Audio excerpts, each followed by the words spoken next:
How to become a digital creator on Facebook. Want to unlock cool tabs and features for your content? Let's turn your Facebook profile or page into a digital creator account.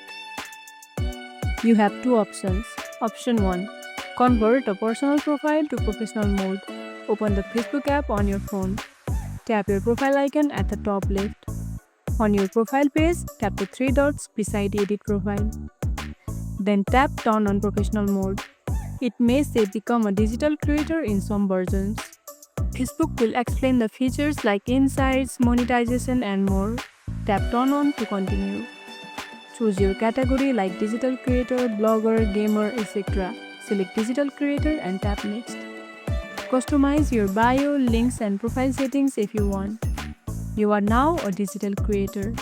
Your profile will show digital creator label and unlock creator tools. Pro tip: turning on professional mode gives you insight, and followers, and even the ability to earn if you grow. And that's how you step into the creator world on Facebook. If you found this tutorial helpful, don't forget to like this video, subscribe, and tap the bell icon so you never miss an update. See you in the next one.